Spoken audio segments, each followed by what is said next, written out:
Hi US welcome to our channel. Present మనతో పాటు దాము బాలాజీ గారు సీనియర్ జర్నలిస్ట్ ఉన్నారు. వారితో ఒకసారి మాట్లాడదాం. సార్ నమస్కారం. సార్ మొన్నటి వరకు కూడా హిడ్మా గురించి ఎక్కడ చూసినా చర్చ, అది చనిపోక ముందు చర్చ జరిగింది, చనిపోయిన తర్వాత కూడా అతని గురించే ఇప్పుడు మాట్లాడుతున్నారు. ఇప్పుడు బర్సాదేవా అనే ఒక మావోయిస్ట్ గురించి కూడా మాట్లాడుకోవడం జరిగింది సార్. ఎందుకు అనంటే హిడ్మా చనిపోయిన తర్వాత ఇప్పుడు అతని ప్లేస్ ని ఈయనకి ఇవ్వడం, ఇతన్ని అతని ప్లేస్ లో నియమించడం జరిగింది. దాని గురించి ఇప్పుడు దేవా గురించి అయితే ఫుల్ ట్రెండింగ్ లో రావడం, చర్చించుకోవడం చూస్తున్నాం. అసలు ఎవరి బర్సాదేవా, ఇతని బయోగ్రఫీ ఏంటి, ఎలా ఉండబోతుంది సార్ మళ్ళీ ఇతని నాయకత్వంలో? మామూలుగా ఇప్పటి వరకు ఏంటంటే ప్రపంచవ్యాప్తంగా కూడా పేరు ప్రఖ్యాతులు సంపాదించిన వ్యక్తి మాడ్వేయి హిడ్మా. ఆయన వాళ్ళది ఇంతకుముందు సుక్మా జిల్లా, ఉమ్మడి జిల్లా. అది సుక్మా జిల్లాలో పూవర్తి అనే ఒక గ్రామం. పూవర్తిలో మళ్ళీ పారా అంటారు. అనేక చిన్న చిన్న గ్రామాలు కలిసి ఒక పెద్ద గ్రామాన్ని పూవర్తి అని పిలుస్తారు. ఈ పూవర్తిలో ఉండి 5వ క్లాస్ వరకు చదువుకున్నాడు. ఆ తర్వాత అక్కడికి దళం వచ్చేది. దళ కమాండర్గా రమేష్ భద్రన్న అని ఒక ట్రైబల్ ఆయన ఉండేవాడు. సో ఆయన చిన్నపిల్లలందరినీ కూడా బాలదళం అని ఏర్పాటు చేసేవాడు. ఆ బాలదళంలో ఈ హిడ్మా ఉండేవాడు. ఈయనతో పాటు బర్సాదేవా అనే ఇంకొక అబ్బాయి కూడా, తను కూడా ఆల్మోస్ట్ ఈక్వల్ ఏజే అనమాట.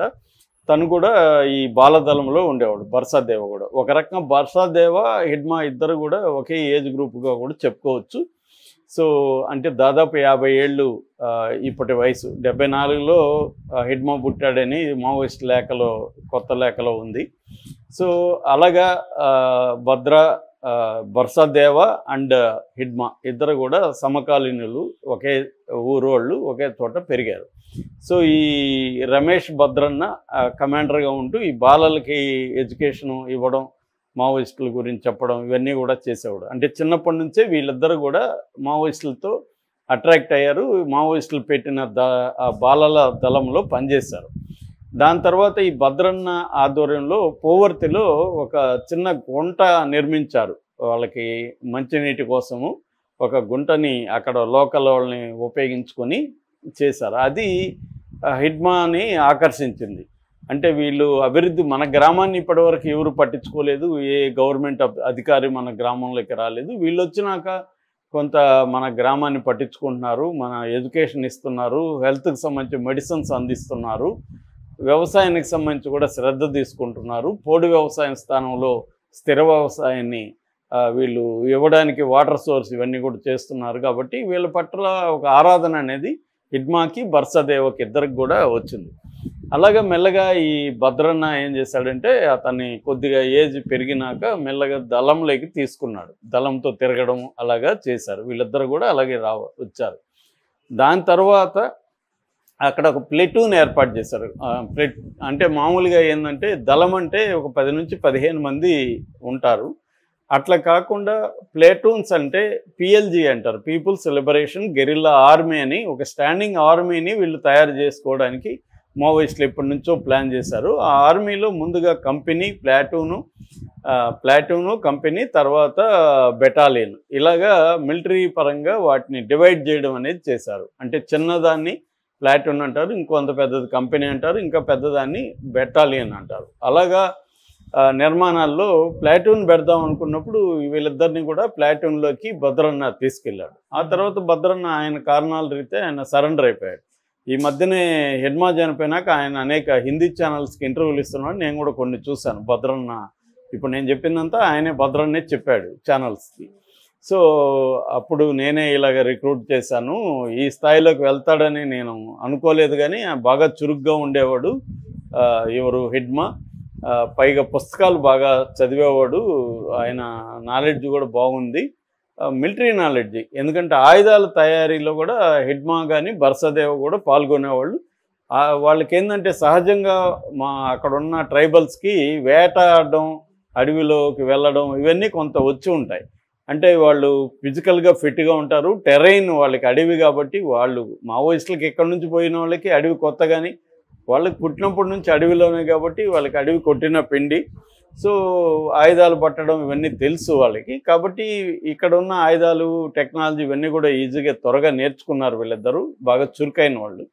అలాగా ఈయన బెటాలియన్ నెంబర్ 1కి, పిఎల్జిఏ బెటాలియన్ నెంబర్ 1కి కమాండర్ అయ్యాడు ఫస్ట్. ఎవరు హిడ్మా, బర్సాదేవ కూడా దాంట్లోనే పనిచేస్తున్నాడు. ఈ క్రమంలో హిడ్మాకి ప్రమోషన్ వచ్చింది. అంటే అక్కడ DKSZC అంటారు, దండకారణ్య స్పెషల్ జోనల్ కమిటీ మెంబర్గా, తర్వాత సెక్రటరీగా ప్రమోట్ అయ్యాడు హిడ్మా. దాంతో బెటాలియన్ నెంబర్ 1 కమాండర్గా బర్సాదేవ ఆ ప్లేస్లోకి వెళ్ళాడు, హిడ్మా ప్లేస్లోకి. అంటే హిడ్మా నెంబర్ 1 అంటే బర్సాదేవ నెంబర్ 2 అనుకోవచ్చు మనం. హిడ్మా వెంటనే ఈయన కూడా ప్రయాణిస్తూ ఉన్నాడు. సో అలాగా హిడ్మా SZC దీంట్లోకి వెళ్ళాడు. అక్కడి నుంచి రీసెంట్గా ఆయన సెంట్రల్ కమిటీలోకి కూడా వెళ్ళాడు. ఎందుకంటే అతను పుస్తకాలు చదవడమే కాకుండా మంచి చిన్న చిన్న బుక్లెట్లు రాయడం, వాళ్ళ గోండు భాషలో కూడా అందరికీ ఉపన్యాసాలు ఇవ్వడం, ఎడ్యుకేట్ చేయడము, ఆయుధాల ట్రైనింగు, ఆయుధాల తయారీ, అంటే గ్రెనేడ్స్, తపంచాలు అంటారు. తపంచ అంటే 12 బోర్ గన్స్ అనమాట. ఇవి వీళ్ళే తయారు చేస్తారు, చిన్న చిన్నవి, మిగతావి కొనుక్కుంటారు పెద్దవి.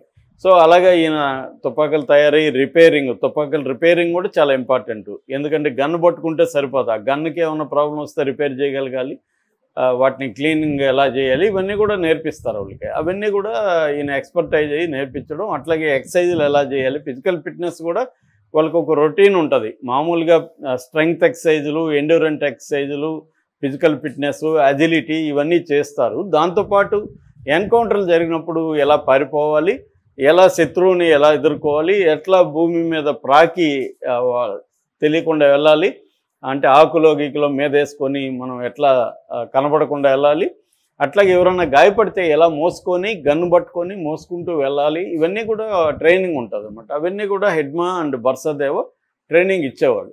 అలాగా ఇప్పుడు హిడ్మా చనిపోయినాక ఆ ప్లేస్లోకి బర్సాదేవని తీసుకొచ్చి స్పెషల్ జోనల్ కమిటీ సెక్రటరీగా, అట్లాగే సెంట్రల్ కమిటీలకు కూడా బర్సాదేవ వస్తున్నాడు. ఒక రకంగా హిడ్మా ప్లేస్ని రిప్లేస్ చేయగలిగిన వాళ్ళు ఇంకెవరు లేరు, ఒక్క బర్సాదేవ ఉన్నాడు. సో ఇప్పుడు బర్సాదేవ పేరు మారుమోగిపోతుంది. హిందీ ఛానల్స్ అంతా కూడా బర్సాదేవ అని చెప్తున్నారు. ఎందుకంటే వాళ్ళిద్దరూ ఒకే ఊరు. మొన్న ఆయన ఛత్తీస్గఢ్ ఉప ముఖ్యమంత్రి విజయ్ శర్మ కలిసినప్పుడు కూడా హిడ్మా వాళ్ళ మదర్ పూంజిదేవిని, బర్సాదేవి తల్లిని కూడా కలిశాడు, ఇద్దరుని సరెండర్ అవ్వమని. కానీ ఇప్పుడు బర్సాదేవ్ మరింత కసిగా ఉన్నాడని, హిడ్మా చావుకు ప్రతీకారం తీర్చుకోబోతున్నాడని అంటున్నారు. బర్సాదేవకు కూడా ట్రైబల్ బెల్ట్లో మంచి ఫాలోయింగ్ ఉంది. చాలామంది యూత్ బర్సాదేవని ఒక హీరోగా, ఒక గాడ్గా చూస్తున్నారు. రెండోది, అందరూ కూడా హిడ్మా చావుకి ఒక కసిగా ఉన్నారు. మోసం చేసి హిడ్మాని పట్టుకున్నారు. రియల్ ఎన్కౌంటర్ అయితే హిడ్మాని అంత ఈజీగా కొట్టలేరు. ఎందుకంటే హిడ్మా చుట్టూ 3 అంచెల భద్రతా వ్యవస్థ ఉంటుంది, బ్రహ్మాండమైన ఆధునిక వెపన్స్ ఉంటాయి. రెండోది, అతని ట్రైనింగు, అతని ఎఫిషియన్సీ వేరు. అనేక అటాక్స్ని చేసి 200 మంది దాకా పారామిలిటరీని చంపిన అనుభవం ఉంది హిడ్మాకి. అలాంటి వ్యక్తిని ఈజీగా పోయి చంపేశారనేది అబద్ధం. రెండోది, 6 మంది హిడ్మాతో ఉంటారనేది కూడా అబద్ధం. హిడ్మాకి మినిమం 30-40 మంది ఈజీగా సెక్యూరిటీ ఉంటారు. 3 అంచెల ABC అని 3 అంచెల భద్రతా వ్యవస్థ ఉంటుంది. దాన్ని దాటుకొని పోలీసులు వెళ్ళడం అసాధ్యం. ఒకవేళ వెళ్ళుంటే పోలీసుల్లో కూడా చనిపోయేవాళ్ళు. అవేమీ జరగకుండా చేశారంటే ఇది కట్టుకథ అనేది అర్థమైపోతుంది. అందువల్ల ఆ ట్రైబల్ బెట్లో మనం ఊరేగింపు చూస్తే కూడా పెద్ద ఎత్తున పాల్గొన్నారు, అందరూ ఏడుస్తున్నారు. చాలామంది అక్కడ బస్తర్ టాకీస్ లాంటి వాళ్ళు అక్కడ వెళ్ళి మాట్లాడినప్పుడు ఆ కుర్రవాళ్ళు కూడా మాట్లాడారు, హిడ్మాకి బంధువులయ్యే కుర్రవాళ్ళు కూడా మాట్లాడారు ఛానల్స్తో. సో క్లియర్గా ఇప్పుడు ఆ కసి అవంతా ఉంది కాబట్టి బర్సాదేవ అని వాళ్ళు హిడ్మా ప్లేస్లకి యాక్సెప్ట్ చేస్తున్నారు. పార్టీ కూడా బర్సాదేవ్ అని రంగంలోకి తీసుకొచ్చింది. ఎందుకంటే హిడ్మాని రీప్లేస్ చేయగలిగింది బర్సాదేవ్ ఒకడే. Okay sir, thank you so much.